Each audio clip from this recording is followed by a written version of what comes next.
ವಿಚಾರ ಇದು. ನಜೀರ್ ಅಹಮದ್ ಅವರು ಆಕ್ಷೇಪಾರ್ಹ ಪದ ಬಳಸಿದ್ದಾರೆ ಅನ್ನೋ ವಿಚಾರ. ನಜೀರ್ ಅಹಮದ್ ಕ್ಷಮೆಗೆ ಪಟ್ಟು ಹಿಡಿದ ಬಿಜೆಪಿಯ ಸದಸ್ಯರು. ವಿಧಾನ ಪರಿಷತ್ನಲ್ಲಿ ಮುಂದುವರೆದ ಜಟಾಪಟಿ. ಕ್ಷಮೆ ಕೇಳಲೇಬೇಕು ನಜೀರ್ ಅಹಮದ್ ಅಂತೇಳಿ ಕ್ಷಮೆಗೆ ಆಗ್ರಹಿಸಿ ಸದನದ ಬಾವಿಗಿಳಿದು ಬಿಜೆಪಿ ನಾಯಕರು ಹೋರಾಟವನ್ನು ಮಾಡಿದ್ದಾರೆ. ಕ್ಷಮೆ ಕೇಳುವಂತೆ ನಜೀರ್ ಅಹಮದ್ಗೆ ಸಭಾಪತಿ ಸೂಚನೆಯನ್ನ ಕೊಟ್ಟಿದ್ದಾರೆ. ಪ್ರಧಾನಿ ನರೇಂದ್ರ ಮೋದಿ ಅವರ ವಿರುದ್ಧ ಆಕ್ಷೇಪಾರ್ಹ ಪದವನ್ನ ನಜೀರ್ ಅಹಮದ್ ಅವರು ಬಳಸಿದ್ರು ಅನ್ನೋ ವಿಚಾರ ಸದನದಲ್ಲಿ ಇವತ್ತು ಕೋಲಾಹಲಕ್ಕೆ ಕಾರಣವಾಗಿದೆ. ಕ್ಷಮೆ ಕೇಳಬೇಕು ಅಂತೇಳಿ ಬಿಜೆಪಿ ನಾಯಕರು ಪಟ್ಟು ಹಿಡಿದು ಹೋರಾಟವನ್ನ ಮಾಡುತ್ತಿದ್ದಾರೆ. ನಜೀರ್ ಅಹಮದ್ ಹಿಂಗ್ ಮಾತಾಡಬಾರ್ದಾಗಿತ್ತು, ಮಾತಾಡಿದ್ದಾರೆ. ಅವರ ಮಾತನ್ನ ವಾಪಸ್ ತೆಗೆದುಕೊಳ್ಳಬೇಕು, ಕ್ಷಮೆ ಕೇಳಬೇಕು ಅಂತ ಹೇಳಿ ಪಟ್ಟು ಹಿಡಿದಿದ್ದಾರೆ. ಸಭಾಪತಿ ನಜೀರ್ ಅಹಮದ್ ಅವರಿಗೆ ಕ್ಷಮೆ ಕೇಳುವಂತೆ ಸೂಚನೆಯನ್ನು ಕೊಟ್ಟಿದ್ದಾರೆ.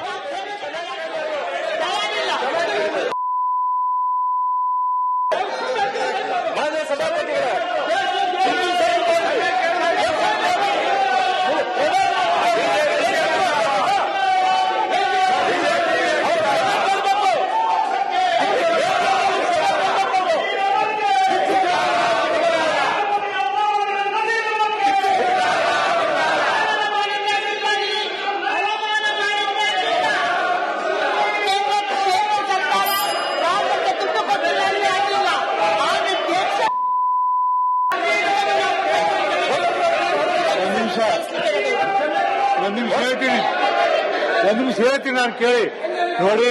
ಅದನ್ನ ಕಡತದಿಂದ ತೆಗೆದುಹಾಕಿದ್ದೀನಿ. ಸರಿಯಾದ ಕ್ರಮ ಎಲ್ಲ ಕಡತದಿಂದ ತೆಗೆದುಹಾಕಿದ್ದೀನಿ. ನೋಡಿ, ನಜೀರ್ ಮಾತಾಡಿದ್ರೆ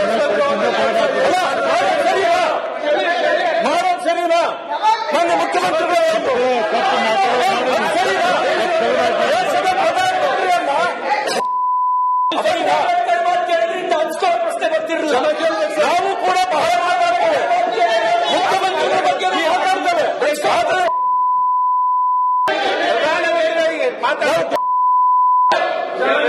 ನಾವು ಮುಖ್ಯಮಂತ್ರಿಗಳ ಬಗ್ಗೆ ಮಾತಾಡ್ತೀವಿ.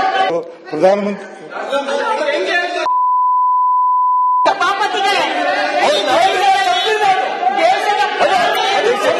ಮಾತನಾಡಬೇಕಾದ್ರೆ ಪ್ರೊವೊಕೇಶನ್ ಎಲ್ಲಿಂದ ಬಂತು ಅಂತ ನೀವೇ ತೀರ್ಮಾನ ಮಾಡಬೇಕು. ಮೋದಿ ಇಲ್ಲ ಅಂದ್ರೆ ದೇಶದಲ್ಲಿ ಯಾರೂ ಇಲ್ಲ ಅಂತ ಹೇಳ್ಬಿಟ್ಟು ಒಬ್ರು ಸದಸ್ಯರು ಹೇಳಿದ್ರು. ನಮ್ಗೆ ಮೋದಿ ಅಂತ ಹೇಳ್ಬಿಟ್ಟು ಅಮೆರಿಕಲ್ಲಿ ಹೋಗಿ ಹೇಳ್ಬಿಟ್ಟು ಇವತ್ತಿನ ದಿವಸ ರಾಷ್ಟ್ರದಲ್ಲಿರ್ತಕ್ಕಂಥ ಕಾರ್ಖಾನೆಗಳೆಲ್ಲ ಕ್ಲೋಸ್ ಆಗಿದೆ. ಕಾರ್ಮಿಕರು ಇಲ್ಲ, ಫಸ್ಟ್ ಅವಕಾಶ ಕೊಡಿ, ಮಾತಾಡೋದಕ್ಕೆ ಅವಕಾಶ ಕೊಡಿ. ಸಭಾಪತಿಗಳೇ, ಕಾರ್ಖಾನೆಗಳೆಲ್ಲ ಕ್ಲೋಸ್ ಆಗಿದೆ, ಕಾರ್ಮಿಕರೆಲ್ಲ ಬೀದಿಗೆ ಬಂದಿದ್ದಾರೆ. ಈ ಹಿನ್ನೆಲೆ ಬೇಕಾಗಿಲ್ಲ ನಮಗೆ.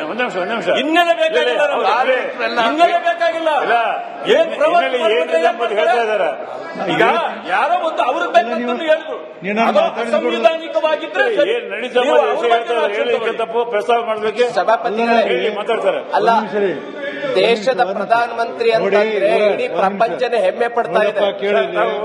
ಇವರಿಗೆ ಒಬ್ಬರಿಗೆ ಇಷ್ಟ ಇಲ್ಲದೆ ಇರಬಹುದು. ನೋಡಿ ಅಲ್ಲ, ರವಿಕುಮಾರ್, ಸಭಾಪತಿಗಳು, ಸದನದಲ್ಲಿ ನೀವು ಅಷ್ಟ ಬುದ್ಧಿವಂತರು ತಿಳ್ಕೊಂಡ್ರೆ ನಿಮ್ಮಷ್ಟು ಮೂರ್ಖರೇ ಆಗಿಲ್ಲ. ನಾ ಹೇಳ್ತೀನಿ, ಮಾತಾಡತೀನಿ, ನಾ ಹೇಳ್ತೀನಿ. ನನ್ನ ಒಳಗೆ ನೀವು ನಡು ಯಾಕೆ ಅದಕ್ಕೆ ಪ್ರಸಂಗ ಮಾಡ್ತೀರಿ? ಹೇಳಕತ್ತೀನಿ. ಈಗ ನೀವು ಹೇಳಿದ್ ಸರಿ ಇದೆ, ಒಪ್ಪಿದೆ. ಮಾತಾಡೋ ಚಟನ ಇದ್ರೆ ಮಾತಾಡಿ. ಮಾನ್ಯ ಬಿಡಿ, ನಾ ಹೇಳಿದ್ದೀನಿ. ಕೊಟ್ಟಿದ್ದೀರಾ? ಅದಕ್ಕೆ ಕೇಳಕ್ಕೆ ತಾಳ್ಮೆ ಇಲ್ಲ. ಸಹಿಸಿಕೊಂಡ ತಕ್ಷಣ ನೀವು ಅವಕಾಶ ಯಾವ ರೀತಿ ಬೇಕಾದ್ರೂ ಸದನದಲ್ಲಿ ಯಾಕಂದ್ರೆ ಅವ್ರು ಭಾಷಣ ಮಾಡ ಅಂತ ಆ ರೀತಿ ಸರಿಯಾಗಲ್ಲ. ಅದು ಅವಕಾಶ ಮಾಡಿಕೊಡಿ. ಆಮೇಲೆ ಅಂತ ಹೇಳಿದ್ರೆ ಮಾಡಿದೀವಿ. ಆಯ್ತು. ಸಭಾಪತಿ ಪೀಠದಿಂದಲೇ ಹೇಳಿದರೆ ಅಕ್ಷಮ್ಯ ಅಪರಾಧ ಅಂತ. ಆ ಪೀಠದಿಂದ ಮತ್ತೇನು ಉತ್ತರ ಬರುತ್ತೆ ನೋಡೋಣ. ನಜೀರ್ ಅವರ, ನಾನು ನಿಮ್ಗೆ ಹೇಳಿದ್ನಲ್ಲ, ರಿಪೀಟ್ ಮಾಡೋದಲ್ಲ. ನೀವು ನನ್ನ ಮಾತಿಗೆ ಸಂಬಂಧ ವಿರೋಧ ಪಕ್ಷ ಕ್ರಮ ಕೋರಿ, ವಿರೋಧ ಪಕ್ಷ ಅಲ್ಲ ಸದನಕ್ಕೆ ಸುಗಮವಾಗಿ ನಡೆಸಲು ಅವಕಾಶ ಮಾಡಿಕೊಡಬೇಕು. ಕೊಟ್ರ ನಿಮಗೂ ಗೌರವ, ಸದನಕ್ಕೆ ಗೌರವ. ಅದು ನೀವು ಬಿಟ್ಟದ್ದು. ಏನ್ ಮಾಡ್ತೀರಿ ನನಗೆ ಹೇಳ್ಬಿಡಿ, ಭಾಷಣ ಮಾಡಬೇಡಿ. ಇರ್ತಕ್ಕಂಥ ಕೆಲವು ವಿಷಯಗಳು ಮಾತಾಡಬೇಡ್ರಿ. ನನಗೆ ಪ್ರಸ್ತಾಪ ಮಾಡ್ಲಿಕ್ಕೆ ಅವಕಾಶ ಕೊಡಬೇಕು. ನಾನು ಅವತ್ತು ಹೇಳಿದ್ದು, ಇಡೀ ರಾಷ್ಟ್ರದಲ್ಲಿ ಇರ್ತಕ್ಕಂಥ ಫ್ಯಾಕ್ಟರಿಗಳು ಮುಚ್ಚಿದೆ, ಕಾರ್ಮಿಕರೆಲ್ಲ ಬೇಕಾಗಿಲ್ಲ. ಅದರಿಂದ ಇದರಿಂದ ನೀವು ಹೇಳಿದ್ದು ತಪ್ಪು. ಆಯ್ತು. ಆದ್ದರಿಂದ ಅಕ್ಷಮ್ಯ, ಆದ್ದರಿಂದ ಕ್ಷಮೆ ಕೇಳಬೇಕು ಅಷ್ಟೇನೆ. ಎಲ್ಲೆಲ್ಲ ಮಾತಾಡೋಕೆ ಅವಕಾಶ ಇಲ್ಲ. ಪೀಠ ಏನು ಆದೇಶ ಕೊಟ್ಟಿದೆ ಅದನ್ನು ಒಪ್ಪಿದ್ರೆ ವಿಶ್ಲೇಷಣೆ ಬೇಕಾಗಿಲ್ಲ ನಮಗೆ. ಈಗ ನಾನು ನೀವೇ ಪೀಠದಲ್ಲಿ ಕುಂತ್ಕೊಂಡ್ಬಿಡಿ, ಇಲ್ಲಾಂದ್ರೆ ನೀವೇ ಬೆಂಬಲಿಸ್ತೀರಾ ನೀವು? ಅವರು ಹೇಳಿದ್ದನ್ನು ಬೆಂಬಲಿಸ್ತೀರಿ ಅಂದ್ರೆ ಹೇಳಿ. ಸಭಾನಾಯಕರೇ, ಅಲ್ಲಲ್ರಿ, ಒಂದ್ ನಿಮಿಷ, ಒಂದು ಟ್ರ್ಯಾಕಿಗೆ ಹೊಂಟಿದೆ, ಅದು ಮುಗೀಲಿ, ಆಮೇಲೆ ನೀವು ಹೇಳಕತ್ತಿರೋದು ನಿಮ್ಗೆ. ಅದಕ್ಕೆ ವಿಶ್ಲೇಷಣೆ ಬೇಡ. ಆಯ್ತ್ರಿ, ಆಯ್ತು, ಕೇಳ್ಬೇಕಾಗತಿ. ಒಮ್ಮಿಗೆ ಎಲ್ಲ ನೀವು ಹೇಳ್ದಂಗ ಆಗುದಲ್ಲ. ನಜೀರ್ ಅಹಮದ್ ಅವರ ಸಭಾಪತಿಯವರ ಇವತ್ತು ನಾವು ಬೆಳಗ್ಗೆ ಬಂದಾಗ ಪ್ರಾರಂಭ ಮಾಡಿದಾಗ ಸನ್ಮಾನ್ಯ ರವಿ ಅವರು ಇದು ಏನ್ ಪಾಕಿಸ್ತಾನ ನಾಲ್ಗೆನಾ, ಇದು ಪಾಕಿಸ್ತಾನ ನಾಲ್ಗೆಲ್ಲ ಇಲ್ಲಿ ನಡೆಯಲ್ಲ ಅಂತೇಳಿ, ನಾವು ಹುಟ್ಟಿ ಬೆಳೆದಿರೋದು ಇಂಡಿಯಾದಲ್ಲಿ, ಕರ್ನಾಟಕದಲ್ಲಿ, ನಾವೇನು ಪಾಕಿಸ್ತಾನದಿಂದ ಬಂದಿದೀವ? ದೇಶದ ಪ್ರಧಾನಮಂತ್ರಿ ಬಗ್ಗೆ ಹಂಗೆ ಹೇಳೋರು ಏನ್ ಹೇಳಬೇಕು ಮಾಡ್ರಿ? ದೇಶದ ಪ್ರಧಾನಮಂತ್ರಿಗಳ ಬಗ್ಗೆ ನೀವು ಮಾತಾಡಿದ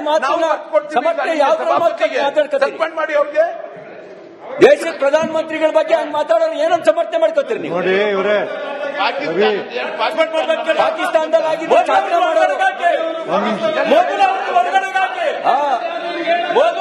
ಭಾರತ ದೇಶದವರು ಮಾತಾಡೋದಿಲ್ಲ.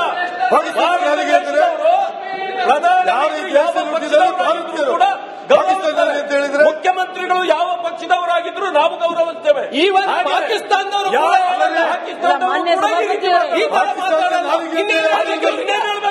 ಇದೇನ್ ಹೇಳ್ಬೇಕು? ಇದಕ್ಕಿಂತ ಒಳ್ಳೆ ಪದ ಏನ್ ಹೇಳ್ಬೇಕು ಅವ್ರಿಗೆ? ಮಾನ್ಯ ಸಭಾಪತಿಯವರೇ, ಸನ್ಮಾನ ಮಾಡ್ಬೇಕಾದ್ರೆ ಇದು ಅಪಮಾನ. ಈ ಸದನದಲ್ಲಿ ಸನ್ಮಾನ್ಯ ಸಭಾಪತಿಯವರೇ, ನನಗೊಂದು ಅವಕಾಶ ಕೊಡಬೇಕು.